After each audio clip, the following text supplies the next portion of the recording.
Salut à tous, c'est Pank de la chaîne, bienvenue sur cette vidéo qui aujourd'hui va parler de transgénérationnel.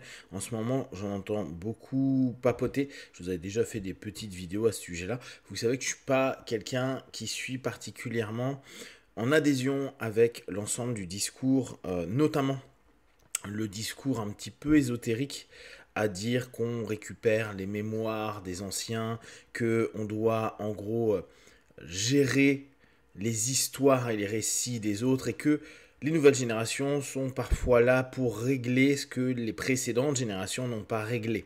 Et que bien sûr, le poids des générations passées se joue sur les nouvelles générations. Derrière tout ça, j'ai quand même une adhésion plus psycho au travers de l'influence, de la suggestion, des trans captées depuis l'enfance de chacun d'entre nous.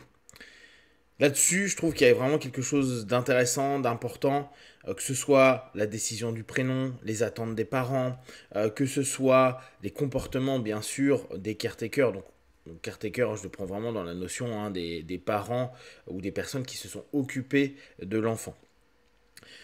Ce qui a vraiment, je trouve, un intérêt, c'est capter que nous arrivons dépendants sur Terre, on arrive avec un ensemble de conjoncture et un système qui est préétabli, ceux de nos parents, ceux de la famille, et on va devoir créer notre réseau de perception au travers du mimétisme, les neurones miroirs, etc., qu'on va prendre de nos parents, que ce soit pour leurs expressions, que ce soit expressions physiques, que ce soit les mots qu'ils vont utiliser, la façon dont ils vont se comporter, et également, on pourrait même intra-utérin se dire comment le parent, la mère, et même le lien familial, le lien systémique, peut influencer, stresser, créer des tensions ou créer au contraire quelque chose d'hyper positif, l'attente de l'enfant, est-ce que l'enfant est attendu ou pas. Tout ça, ça influence énormément et on pourrait se dire, bien sûr, c'est aussi la façon dont l'enfant aborde le monde, comment il est accueilli, comment les protagonistes gèrent ce moment-là, cet avant et leur propre histoire qui va influencer l'enfant. Et là, on pourrait se dire, ok, là, il peut y avoir du transgénérationnel, dans le sens où on peut se prendre nous-mêmes. On voit bien que nos rapports avec nos parents, nos familles, nous ont construits. Vous savez, c'est toujours, on revient toujours au père à la mère, ce que les Américains appellent mamie daddy issue. On est toujours sur une problématique père, mère, même si ça agace plein de gens à dire oui, en psycho, on revient toujours au père à la mère, je le sais bien, etc. Mais factuellement, on revient toujours là-dessus parce que c'est ce qui a tamponné, entre guillemets, notre feuille vierge au départ, où on n'avait pas forcément de références, hormis des références chimiques. Donc, admettons, notre mère, elle a eu beaucoup de stress à un moment donné, pendant qu'elle attendait l'enfant. On se rend bien compte que l'enfant peut avoir des petits pathos qui sont associés, parce que la chimie de l'enfant étant tellement associée à celui de la mère, c'est pour ça qu'on dit faites gaffe, évitez de prendre de la drogue, évitez de boire, évitez de plein de choses, parce qu'on sait que ça va toucher directement l'enfant. Donc, on peut très bien se dire, nous, en tant que tel, on a nos pathos. Nos pathos parce qu'on n'a pas forcément super bien géré des attitudes du père, des attitudes de la mère, des attitudes de la sœur, des attitudes du frère.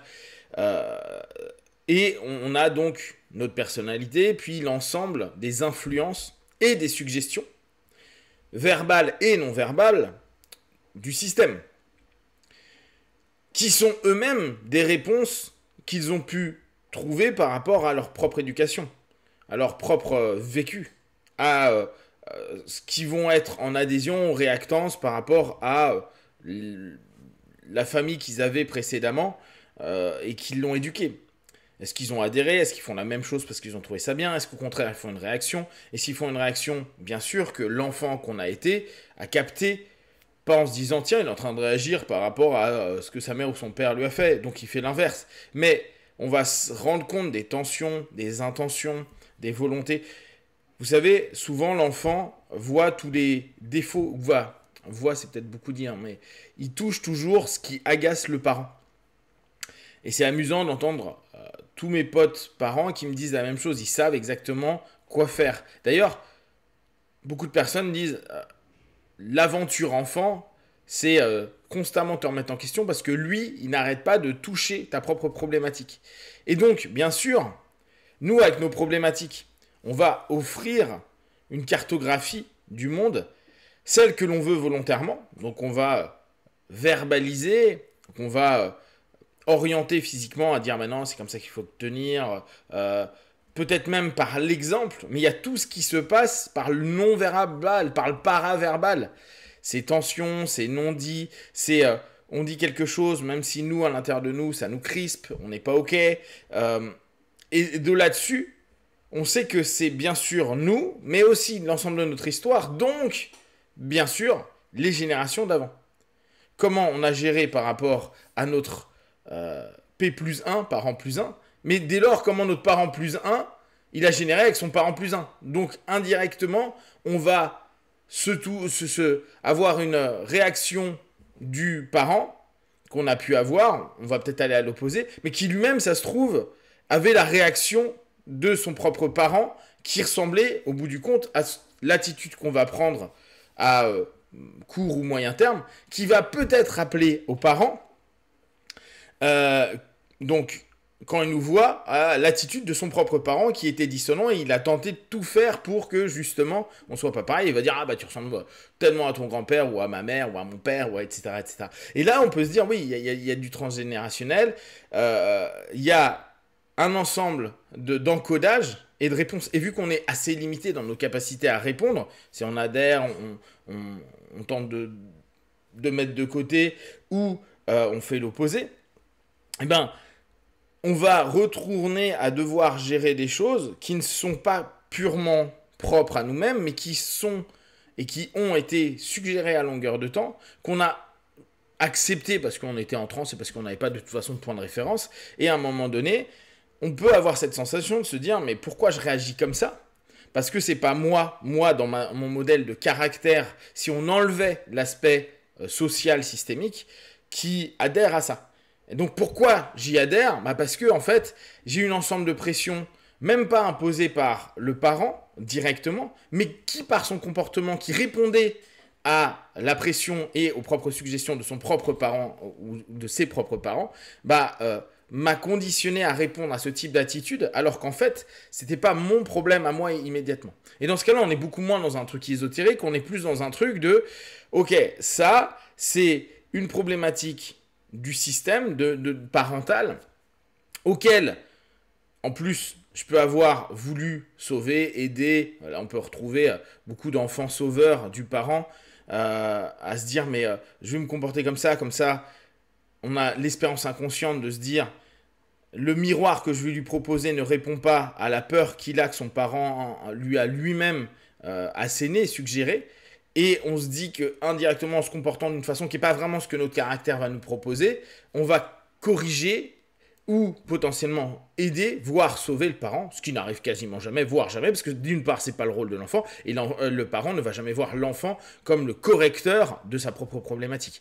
Donc même si l'enfant peut potentiellement être une suggestion alternative à celle qui a blessé le parent, au bout du compte, ça ne fonctionnera pas, parce qu'il ne reste que l'enfant, son statut par essence, n'est pas de le sauver ou d'être son thérapeute, etc., etc. Donc, à ce niveau-là, il y a énormément de jeux relationnels, d'attitudes et de réponses d'attitudes qu'on peut avoir, mais à des éléments qu'on n'a pas vécu directement, mais qu'on a vécu indirectement par la réaction, ou en tout cas les suggestions et les comportements de nos parents, qui font qu'on traite peut-être la problématique du parent à ce moment-là. Et là, on est dans une forme de transgénérationnel. Il y a du questionnant à se poser. Qu'est-ce qui m'appartient ? Qu'est-ce qui appartient à mes parents ? Qu'est-ce qui peut être fait ? Et qu'est-ce qui est intéressant dans le transgénérationnel à ce moment-là ? C'est déjà se rendre compte que c'est une problématique qui appartient à quelqu'un d'autre, qu'on a juste dû gérer parce que l'autre ne l'a pas géré. Juste le percevoir nous permet de recadrer aussi nos propres perceptions et notre propre caractère, notre propre personnalité. Si vous avez des questions et des remarques partagées sur Facebook, YouTube, j'y répondrai le plus rapidement possible. Comme d'habitude, de tout ce que je propose, ne prenez que ce qui est bon et juste pour vous. Testez, observez, analysez et concluez. Be one. Ciao.